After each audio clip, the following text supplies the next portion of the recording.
Primeira carta de Paulo, capítulo 15, a partir do versículo 50. Todos encontraram? Amém? Amém. Vamos iniciar a leitura. Que diz assim: Mas digo isto, irmãos, carne e sangue não podem herdar o reino de Deus, nem o que é perecível pode herdar o imperecível. Eu vos digo um mistério: nem todos iremos falecer, mas todos nós seremos transformados. No momento, no abrir e fechar de olhos, ao som da última trombeta, porque a trombeta soará, e os mortos ressuscitarão imperecíveis, e nós seremos transformados. Pois é necessário que aquilo que perece se revista do que é imperecível, e o que é mortal se revista do que é imortal. Mas quando o que parece se revestir do que é imperecível, e o que é mortal se revestir do que é imortal, então se cumprirá a palavra escrita: a morte foi engolida pela vitória. Onde está, ó morte, a tua vitória? Onde está, ó morte, o teu aguilhão? O aguilhão da morte é o pecado, e a força do pecado é a lei. Mas graças a Deus que nos dá a vitória por meio do nosso Senhor Jesus Cristo. Portanto, meus amados irmãos, sede firmes e constantes, sempre atuantes na obra do Senhor, sabendo que nele o vosso trabalho não é inútil. Amém, irmãos? Vamos orar por esta palavra maravilhosa, também orar pelo irmão Samuel, que irá explanar a palavra nesta noite. Senhor, nós te adoramos, nós te agradecemos, porque o Deus que se mostrou a revelar através de Jesus Cristo, Ele se encontra aqui nesta noite. Ele está no meio de nós, Ele está no meio desta igreja, Ele está dentro do coração do crente remido, lavado pelo sangue naquela cruz.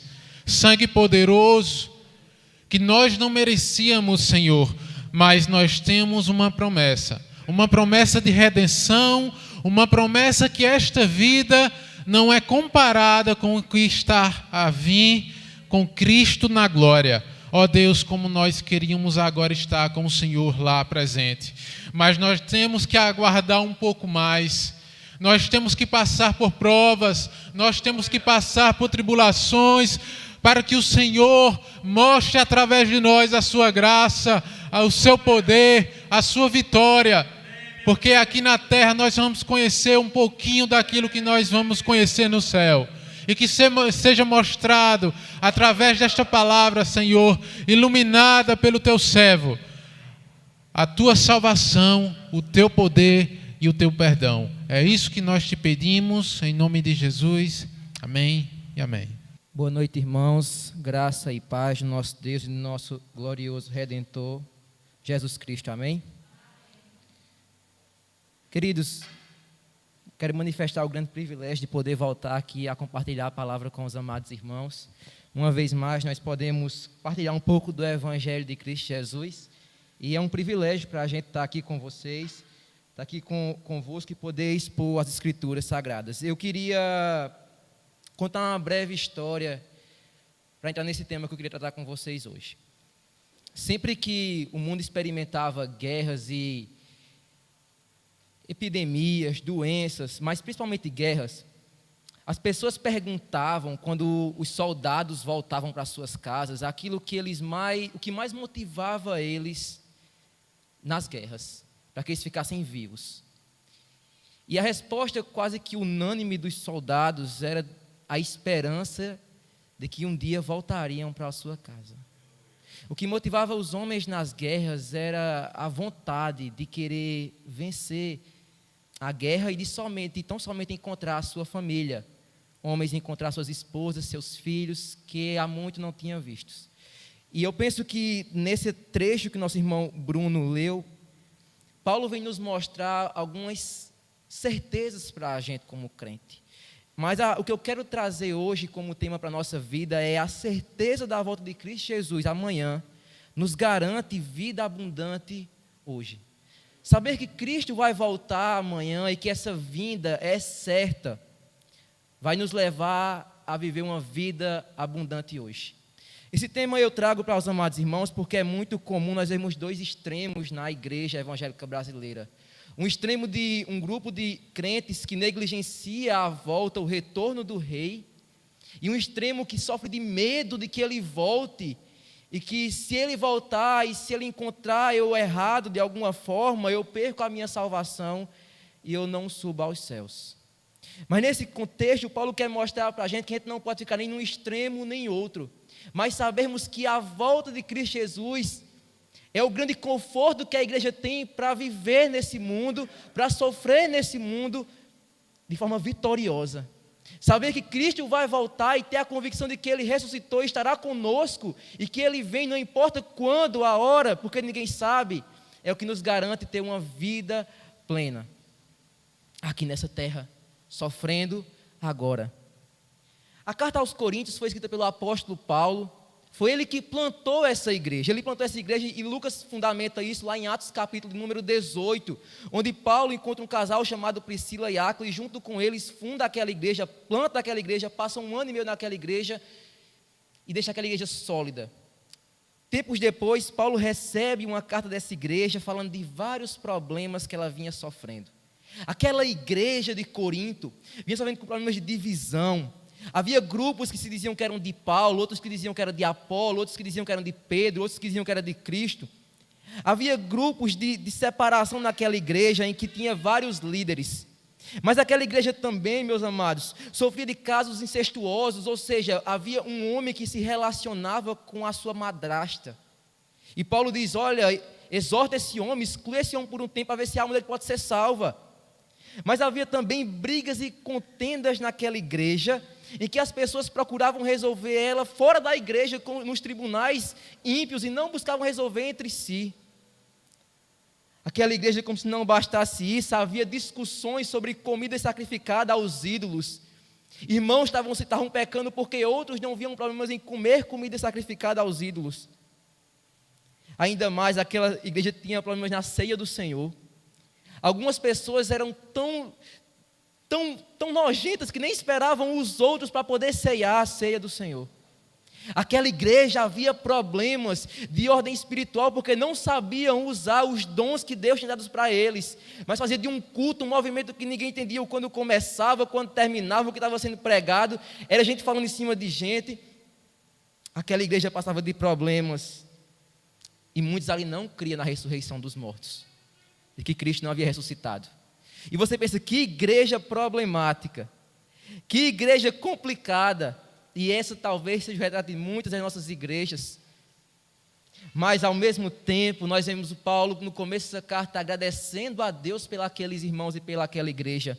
Porque mesmo com todos os problemas, com todas as falhas, Deus havia manifestado graça no seu povo. Deus não escolhe os capacitados, Deus capacita os seus escolhidos. Os problemas existem e devem ser veemente combatidos por nós, mas servem para nos lembrar de que nós somos pecadores ainda, e de que nós dependemos do Espírito de Deus, e que o cabeça não perdeu o controle. Parece que o corpo está desajustado, mas aquele que comanda sabe todas as coisas, sabe por que nós estamos passando por isso, e nos lembra sempre que essa igreja não depende de nós mesmos, porque se tem um local que tem tudo para dar errado, mas não dá errado, é a igreja do Senhor. Se tem um lugar que tem tudo para dar errado, que junta gente de todo tipo de tribo, raça, classe social, o mais pobre até o mais rico, é chamado de igreja. Ele não perdeu o controle, mas um dia irá levar a sua igreja e a libertará do poder e da influência do pecado. E eu dei essa introdução para vocês, para que vocês vejam de que o sofrimento que Paulo vai falar aqui é real, e de que as lutas elas são reais. Nós não somos aqueles tipos de crentes que ficam negando e dizendo que está tudo bem quando tudo dá mal. Nós passamos por crises, sim. E os irmãos passavam por crises dentro da sua própria igreja, da sua comunidade. No capítulo 15 especificamente, o problema é justamente esse. Muitos crentes não estavam mais acreditando na ressurreição dos mortos. Paulo havia pregado o evangelho naquela cidade. Havia dito que Cristo Jesus tinha vindo tinha morrido por eles, mas que havia sido ressurreto, havia ressuscitado, estava vivo, havia ascendido, estava com o Pai. Agora, ao mesmo tempo, Paulo defende isso e mostra que isso é um fato histórico. Pessoas viram Cristo ressuscitado, pessoas viram Jesus ressurreto. Não é um achismo, não é uma teoria, não é uma ideologia, não é um fato consumado. Cristo está vivo, Pedro viu ele, Paulo viu ele, 500 irmãos viu ele por 40 anos. E a ressurreição de Cristo Jesus é o pináculo, é o ápice da nossa esperança. Porque se ele ressuscitou, nós iremos, e aqui é o argumento de Paulo, se ele ressuscitou, nós iremos ressuscitar com ele. Mas se Cristo não ressurgiu, os fracos pereceram, os mortos não tiveram seus pecados perdoados, nosso trabalho é vão. Nós dependemos de que Cristo tenha ressuscitado. Nós não podemos esquecer de que o Evangelho termina na ressurreição, no domingo triunfal. Por isso nós não cremos numa cruz e não está um Cristo lá pendurado, sangrando. Nós cremos numa cruz que está manchada de sangue sim, mas está vazia. Porque o túmulo está vazio, mas ele está vivo. E nós precisamos defender essa verdade a todo custo. Cristo Jesus, nosso bendito Senhor, está vivo e vem nos buscar brevemente. Esse é o ponto de Paulo aqui. E agora sim, entrando nos versículos que eu queria trazer para vocês, Paulo vai nos dar esperança, da qual nós temos que ter em Cristo Jesus, de que ele ressuscitado, nós iremos ressuscitar com ele também. Então confira comigo no versículo 50. Paulo fala: isto afirma, irmãos, que a carne e o sangue não podem herdar o reino de Deus, e nem a corrupção herdar a incorrupção. Paulo começa dando uma má notícia para você. É de que nós não podemos chegar no céu por nós mesmos. Nós não podemos chegar no céu com esse corpo que nós temos, caquético, falho, mortal. Por isso que ele usa o termo aqui, carne e sangue. E aqui não é para falar do seu corpo como natureza física, mas da sua alma, da sua fraqueza, da sua humanidade decaída. O fato de você não conseguir ser perfeito e não conseguir atingir as demandas perfeitas a qual o Deus que você serve exige. É o mesmo que João fala, que Jesus veio para o que era o seu, mas os seus não receberam, mas a todos quanto recebeu, deu-lhes o poder de serem feitos filhos de Deus, a saber, os que creem no seu nome, os quais não nasceram da vontade da carne, nem do sangue, nem do homem, mas de Deus. O ponto que Paulo quer mostrar para a gente é que só vai para o céu aquele que nasceu de novo, aquele que foi regenerado por Deus, e esse ato não pode ser feito por nós mesmos, esse ato é um ato exclusivo da soberania de Deus. Jesus falou: em verdade vos digo, se não nascer de novo, você não pode entrar no reino de Deus. Ainda bem que Ele pode regenerar a gente. Imagina se nós tivéssemos que nascer de novo, como Nicodemos falou, como é que nós podemos entrar no ventre da nossa mãe? Mas Jesus fala: o que é nascido da carne é carne, o que é nascido do Espírito é Espírito.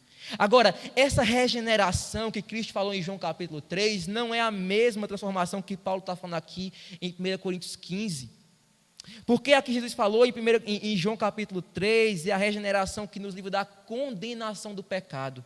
É nascer de novo como nós que cremos no Senhor Jesus nascemos, ou seja, quando nós cremos nele como o único e suficiente Salvador da nossa vida, nós temos a libertação dos nossos pecados. Ele não pode mais nos condenar, mas certamente nós sofremos ainda da influência do pecado. É por isso que você, mesmo crente, mesmo cheio do Espírito, você mesmo confiando em Cristo para a sua salvação, você continua pecando, você continua ansioso, você continua depressivo, você continua chorando. Porque embora Cristo te libertou e me libertou da condenação do pecado e nos garantiu o céu, Ele ainda um dia nos libertará da presença do pecado. E esse é o ponto onde Paulo quer chegar para a gente. Onde nós seremos transformados a tal ponto que, como diria Lutero, mesmo você querendo pecar, você não vai mais conseguir pecar. Porque a morte já não vai mais existir e nem o pecado vai existir. Essa é nossa esperança.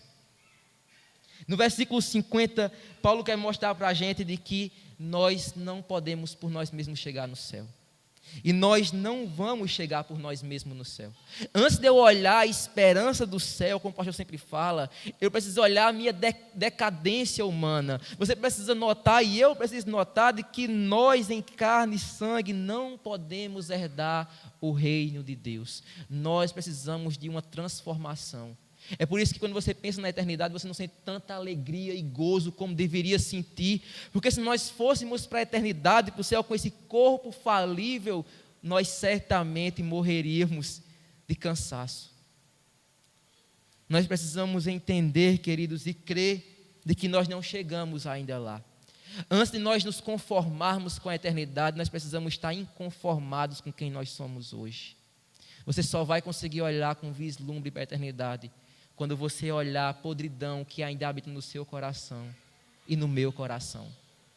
Não existe, mais uma vez eu repito, como já foi dito hoje à noite, não existe super crentes. Nós somos fracos e querem dizer para a gente de que nós somos fortes. Nós não somos fortes.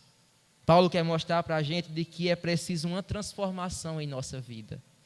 Mas Deus pode fazer essa transformação em nossa vida. E por isso eu convido você a vir no versículo 51, onde ele dá uma boa notícia para a gente. Ele diz assim: eis que vos digo um mistério, nem todos dormiremos, mas transformados seremos todos. O ponto de Paulo aqui para falar para a gente é que essa é uma verdade que não se pode encontrar na vida comum. Ela é um mistério, ou seja, é alguma coisa que estava sobre um véu e foi revelado para nós. O ponto é que essa verdade está na Escritura Sagrada e de que só aqueles que creem de fato nela podem receber, porque ela é um mistério para o mundo, ela é oculta para o mundo, mas para nós foi revelada. Por isso que ele fala: eis que vos dou, eis que entrego agora a vocês um mistério. Não tem mais que ter medo do que vai acontecer, vocês sabem o que vai acontecer, porque Deus mostrou para a gente. Não precisa ter medo de vídeo de YouTube que fala para a gente como vai ser a morte assim, em 2012, 2020 e 2024, não. Nós temos a revelação final das Escrituras Sagradas, e ela que nos guia. Você não precisa ficar dependendo do que as pessoas veem, das visões que elas têm, dos sonhos que elas têm. Nós precisamos das Escrituras Sagradas e somente das Escrituras Sagradas. Nós não precisamos do que as pessoas falem, de quantos sonhos têm as pessoas de que foram no inferno, foram no céu 20 vezes. Não, o mistério já foi revelado. Nem todos dormiremos, mas transformados seremos todos, e não alguns, mas todos seremos transformados. E eu destaco aqui a atitude passiva do crente. Paulo não fala que nós vamos transformar-nos, não. Vocês serão transformados. É um ato de Deus, é um ato da graça de Deus transformar nossas vidas quando Ele voltar. E isso nos dá esperança, queridos. Saber que nós não seremos perdidos no meio do caminho. Jesus falou: todo aquele que o Pai me dá, esse virá a mim. Todo que vem a mim, de modo nenhum eu lançarei fora.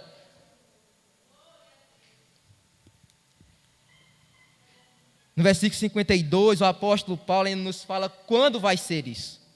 Ele não só fala o que vai acontecer, que nós seremos transformados, mas quando vai ser. E ele fala para a gente, confira comigo no verso 52. Num momento, num abrir e fechar de olhos, ao ressoar da última trombeta, a trombeta soará e os mortos ressuscitarão, incorruptíveis, e nós seremos transformados. Aqui é o grande dia que Jesus voltará para nos buscar. Essa volta é uma volta inesperada, é uma volta repentina, é uma volta misteriosa, é uma volta gloriosa, é uma volta vitoriosa, é uma volta triunfante. É uma volta que todo olho verá. Todos verão quando Ele voltar, como um raio cruza do Oriente ao Ocidente. Ele vai voltar. Não é um processo, irmãos. Não é que Ele volta secretamente, mas é num abrir e fechar de olhos, num átomo, num momento. Ele voltará. E nossa esperança é quando Ele nos disser a cada um de nós: vinde, benditos do meu Pai. Entrai na posse do reino que vos está preparado antes da fundação do mundo. Nossa esperança é essa, que um dia Ele voltará. A mensagem da igreja ainda é essa. Nós não temos esperança nesse mundo, mas nós temos esperança no mundo vindouro. Um mundo melhor. Um mundo que não vai ser esse mundo. Nós não lutamos por um mundo melhor aqui. É claro que nós podemos lutar pelas pessoas e viver por isso, é bíblico. Mas nós esperamos um mundo infinitamente melhor, onde não vai existir nem sol, porque Ele será o nosso sol da justiça. Quando vai ser? Quando nós mesmos esperar. E essa volta, que não traga medo ao seu coração. Não traga medo ao seu coração a volta do Senhor Jesus. Traz esperança ao nosso coração. E é por isso que nós podemos vigiar, porque nós temos esperança nessa volta. Porque nós não seremos envergonhados, nós não seremos como as virgens nessas que ficam em cima do muro, mas nós que cremos nele de fato, nós que não temos esperança, como Paulo falou no verso 50 para a gente, nós estaremos com ele. Não temamos, irmãos, a volta do Rei, porque é ela que nos dá a segurança para viver uma vida plena aqui na terra. É o glorioso retorno do nosso Senhor e Salvador Jesus Cristo, que nos garante aqui a evangelização, que nos garante a obra, como Paulo vai terminar de forma triunfante esse hino de louvor a Deus pela ressurreição de Cristo Jesus. Não temas, ó pequenino rebanho, porque foi do agrado do Pai dar-vos o seu reino, diz Jesus aos seus discípulos. Agora, nós já vimos como vai ser, ou melhor, Paulo nos dá uma boa notícia no verso 51, quando vai ser no verso 52, agora no verso 56 ele fala como vai ser isso. E ele fala porque é necessário que este corpo corruptível se revista da incorruptibilidade e que o corpo mortal se revista da imortalidade. Aqui Paulo mostra como é que vai ocorrer esse processo. Quando ele fala de corpo corruptível, é o corpo que adoece, é o corpo que enfraquece, é o corpo que cansa. Nos versículos 50, no versículo 42 ao versículo 44, se você puder ver comigo, no mesmo capítulo 15 de 1 Coríntios, olha o que ele fala sobre a natureza desse corpo. Ele fala no verso 42, pois assim também é a ressurreição dos mortos. Aí ele explica, semeia-se o corpo na corrupção e ressuscita na incorrupção. Semeia-se em desonra, ressuscita-se em glória. A figura da semente é mostrar que quando a semente está plantada, para ela desabrochar, ela tem que morrer para que surja uma planta. A semente não existe mais quando existe a planta. Então esse corpo será lançado, ou melhor, ele será transformado por Deus em um processo que nós chamamos de glorificação, em que Paulo vai dizer aos Filipenses que nosso corpo será semelhante ao corpo da glória do Senhor Jesus Cristo. E ele continua, semeia-se corpo natural, ou melhor, semeia-se o corpo em fraqueza, verso 43, em fraqueza, ressuscita-se em poder. Semeia-se um corpo natural, ressuscita-se espiritual. Se há corpo natural, há também corpo espiritual. Então o que Paulo quer mostrar para a gente, é de que se nós somos fracos aqui, no novo céu e nova terra, onde nós estaremos um dia, pela graça somente de Deus, nós não cansaremos mais. Nós não sofreremos mais. É como é falado em Apocalipse, ele vai enxugar dos nossos olhos toda lágrima. Alguém já disse que 1 minuto na eternidade nos fará esquecer de todo o sofrimento que nós vivenciamos aqui nesse mundo. Quando nós chegarmos lá, não vai mais importar o tanto de sofrimento que você teve, o tanto de dor que você passou com sua família, o tanto de sofrimento que a pandemia lhe causou, os entes queridos que morreram. Naquele dia, irmãos queridos, só restaurará a alegria para nosso coração e gozo eterno. Não mais do que isso. Mas não porque nós teremos alguma coisa lá. Teremos sim. Teremos o glorioso Redentor conosco. E apenas a presença dele nos é suficiente. Apenas ele nos será abundante em nossa vida. Porque ele é suficiente em nossa vida. Como o salmista disse, o Senhor é meu pastor e nada me faltará. Não são coisas que não nos faltam, mas se a gente tem Ele, nós já temos tudo. Nós não precisamos de nada. Não precisamos de riqueza. Não precisamos de fama. Nós só precisamos dEle. Nós só precisamos de Jesus. Só Ele pode satisfazer nossa alma, o nosso íntimo. É por isso que a pessoa mais pobre pode encontrar nele a maior riqueza, e a pessoa mais rica pode encontrar nele satisfação, porque a satisfação não é o que ele tem ou o que ele pode dar, mas é a pessoa dele, é a graça dele, é a fidelidade dele. E Paulo continua para a gente falando o que acontecerá conosco nos versos 54 a 56. O que vai acontecer? Confira comigo no verso 54. E quando este corpo corruptível se revestir de incorruptibilidade, e o que é mortal se revestir de imortalidade, então se cumprirá a palavra que está escrita: tragada foi a morte pela vitória. Onde está, ó morte, a tua vitória? Onde está, ó morte, o teu aguilhão? O aguilhão da morte é o pecado, e a força do pecado é a lei. O ponto que Paulo quer nos mostrar é que naquele dia o nosso maior adversário, o nosso maior inimigo, que é a morte, não vai mais reinar. A morte não vai mais existir nisso. É tão triste nós vermos cenas, vídeos, notícias de que mais pessoas morreram, nossos entes morreram, nossos familiares estão morrendo, estão fracos, não falam, não veem, estão morrendo. O ser humano nasceu para morrer. Alguém já disse que para morrer só basta viver. Nós vivemos para morrer. Mas haverá um dia em que nós não morreremos mais. Porque a morte foi, como Paulo fala, a morte foi tragada. Tragada foi a morte pela vitória. E aqui a resposta de Paulo: onde está a morte, tua vitória? Como se a morte fosse um inimigo, como se a morte fosse um guerreiro, como se a morte fosse aquele que ceifasse, mas no fim e último das coisas, a morte não terá a última palavra. Ela foi destronada quando alguém subiu das trevas ao terceiro dia, no domingo, e disse: tetelestai, está consumado. Desde então ela não tem mais força, ela pode nos levar. O máximo que ela pode nos fazer, a morte, é nos entregar nas mãos do nosso glorioso Redentor. E não mais do que isso. Ela não pode te mandar mais para o inferno. Nós que cremos no Senhor Jesus Cristo. O que ela só pode fazer é entregar-nos de bandeja nas mãos daquele que tem todo o poder de nos receber, de nos preservar eternamente. É por isso que Paulo fala para a gente de que a morte perdeu o aguilhão dela. O aguilhão é um instrumento para frear a ira do boi, dos animais. E aqui, sem esse instrumento, ela não pode mais contra nossas vidas. E ele continua falando que o aguilhão da morte é o pecado. É justamente isso, o pecado é o que nos acusa como pecadores. Paulo nos fala que o salário do pecado é a morte. E é por causa do pecado que nós cometemos, de que nós somos culpados. A transgressão da lei de Deus, a quebra dos mandamentos de Deus, são eles que nos acusam. Mas finalmente, quando nós formos transformados, Ele não poderá nos acusar, porque nós receberemos um corpo semelhante ao corpo da glória do Senhor Jesus Cristo. Ele não pecou. Se Ele não pecou, nós também com Ele não pecaremos mais. Mais uma vez, mesmo você querendo pecar, você nem saberá mais o que é pecado. Você nem saberá mais o que é sofrimento. Não saberá mais o que é tristeza. Porque a morte foi tragada.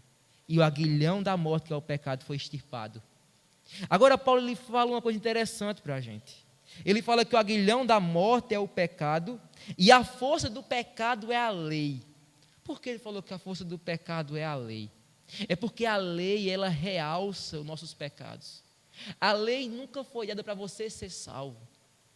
Não é faça isso, faça aquilo que você vai ser salvo. Pelo contrário, você não fez isso, você não fez aquilo, por isso você já está condenado. Mas uma boa notícia é que Deus em Cristo Jesus perdoou você dos seus pecados quando enfrentou e tomou o seu lugar, a sua punição na cruz do Calvário. É por isso que ele vai falar que a força do pecado é a lei, porque se Cristo venceu, enfrentou, cumpriu a lei e nós cremos, fomos com ele justificados, temos nosso pecado perdoado e fomos transformados, a lei já não nos acusa mais, porque em Cristo Jesus nós não pecamos, porque fomos transformados por ele.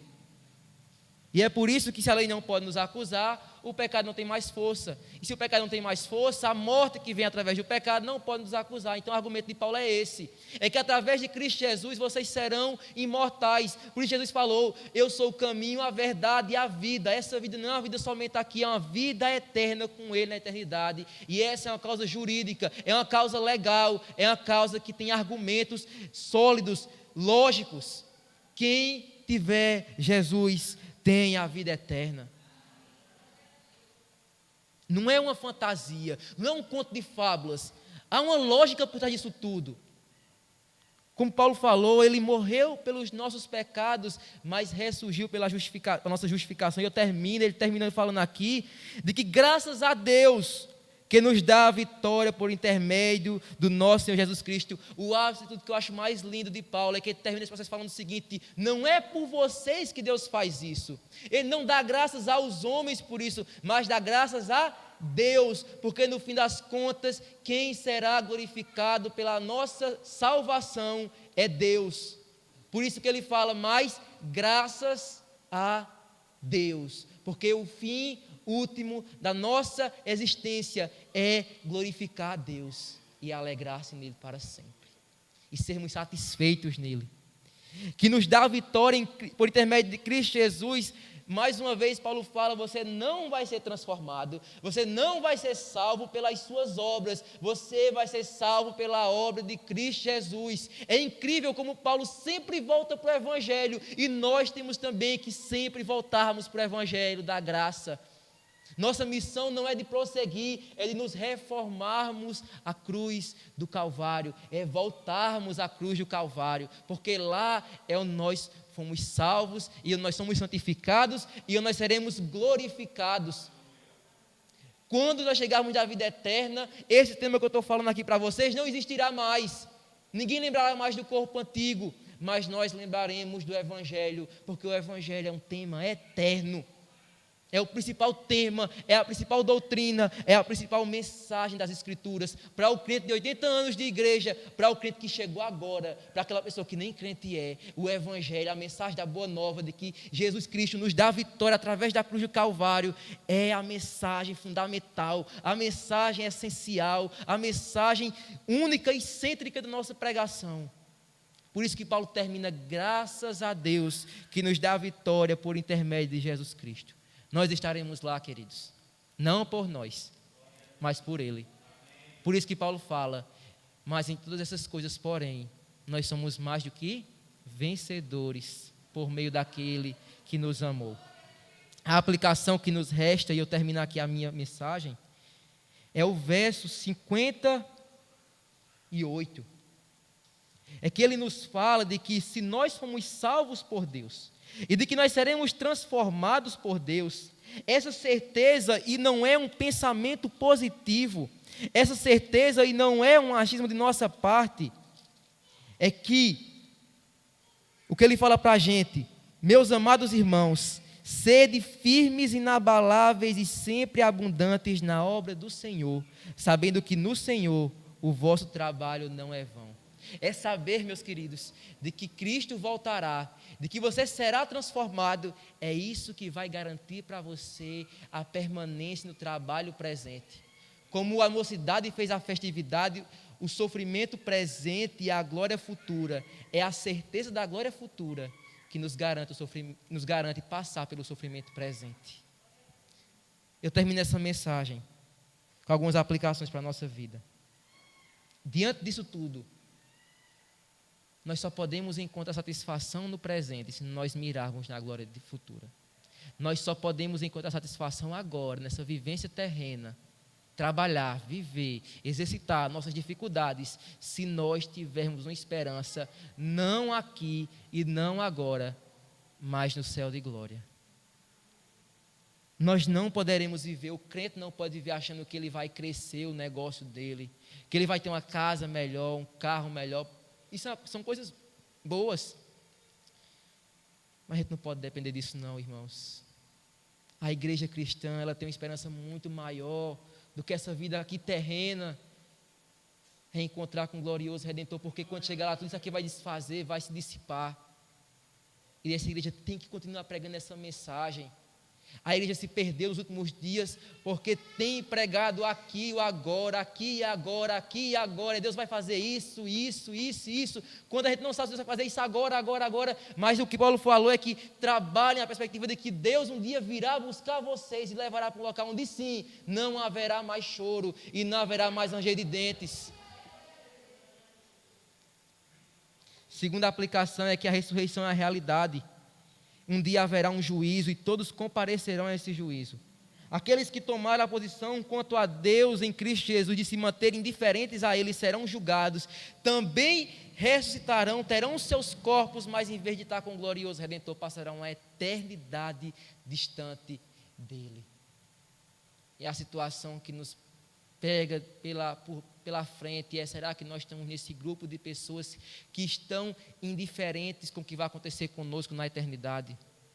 Porque a nossa perspectiva futura revela muito a nossa conversão de hoje.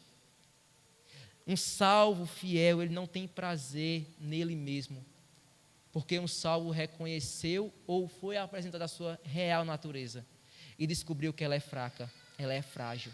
E é por isso que ele se refugia naquele que pode salvar. Como Jesus contou uma parábola uma vez, o reino de Deus é semelhante a um homem que encontrou um tesouro escondido e vendeu tudo o que tinha em troca daquele tesouro. Não é que nós precisamos desvincular desse mundo. A questão que quer nos mostrar é que nós precisamos nos apegar mais ao mundo vindouro. Não é combatendo as coisas desse mundo como religiosos, como os monges que ficam se enclausurando, se autoflagelando, mas se apegando na graça de Deus, nos dá mais satisfação pela eternidade e menos por essa vida de agora. E por fim, eu queria concluir com os irmãos. Nós só conseguiremos viver plenamente nessa terra, abundantemente, de forma feliz, íntegra e ultra circunstancial, ou seja, não dependendo do que nós temos ou o que somos, quando nós esperarmos plenamente o retorno do Rei. E quando isso for o que nós ansiamos mais do que nossos sonhos terrenos, nós encontraremos satisfeitos. Segundo Paulo, a forma de você trabalhar de forma inabalável, forte e sempre abundante é você lembrar de que um dia você não estará aqui e de que não termina aqui a jornada, mas termina lá com o nosso glorioso Redentor.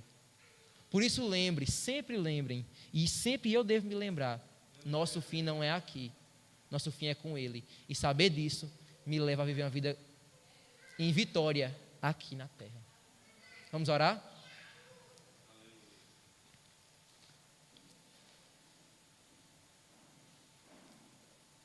Pai, nós te agradecemos por essa mensagem, porque a ressurreição é um ato consumado, é um ato histórico, é um ato jurídico. Nós não podemos reprisar ela porque é um ato único, mas nós temos a confiança pela história e pelo Teu Espírito de que Jesus, de fato, nosso Senhor, ressuscitou. E ainda mais, o presente do Evangelho é que se Ele ressuscitou, nós com Ele também ressuscitaremos, Senhor. Nossa vida não para no túmulo do cemitério, nossa vida continua contigo. O máximo que a morte pode nos fazer é entregar nossa vida em Tuas mãos, porque o Senhor destronou a morte. O Senhor tirou o aguilhão dela quando o Senhor extirpou o pecado na cruz do Calvário, quando o Senhor se fez pecado por nós. E nós te louvamos pela mensagem do Evangelho, porque essa mensagem não somente nos serve de consolo para o nosso passado, mas serve de segurança eterna para o nosso futuro, Deus. Serve de certeza, não é um pensamento positivo, não é um achismo, nós estaremos contigo, Pai. Glória a Deus. E ninguém, nem Satanás, nem o mundo, nem nossos pecados, nem os incrédulos, nos separará do Teu amor bendito. Nós estaremos contigo, a IEXU, os crentes fiéis que foram salvos por Tua graça estarão contigo. Aleluia, meu Deus. Não porque fizemos alguma coisa, nós não fizemos nada, Pai, porque se fôssemos o que nós teríamos feito, nada, absolutamente nada poderia atrair a Tua atenção, pelo contrário, somente a Tua ira, mas o que Cristo fez por nós, tem nos dado a vitória. O que Ele fez, o que Ele sofreu, a justiça dEle imputada em nós, Deus nos garante, independente dos nossos pecados, isso é graça, a certeza de que estaremos, não no inferno sofrendo, mas contigo, nos Teus pés, por toda a eternidade, reinando, colocando nossa coroa pequena, mas diante dos Teus pés. Essa é a nossa satisfação. Isso é melhor do que ter uma cura física de uma doença. Isso é melhor do que ter seguidores. Isso é melhor do que ter fama. É o Senhor. Tu és o nosso tesouro. E que essa verdade e o Senhor aplique em nosso coração para que nós possamos trabalhar no presente, com esse sofrimento presente. Que nós possamos, ó Deus, viver essa vida aqui minúscula, mas com pensamento maiúsculo de que nós estaremos contigo e façamos a diferença aqui em Sumé e onde nós estivermos. Glorifica teu nome em nossas vidas, Pai. Edifica a tua igreja, em nome de Jesus, nosso Salvador e Senhor. Amém. Agradeço a oportunidade, meus irmãos, podem sentar. Deus nos abençoe em nome de Jesus.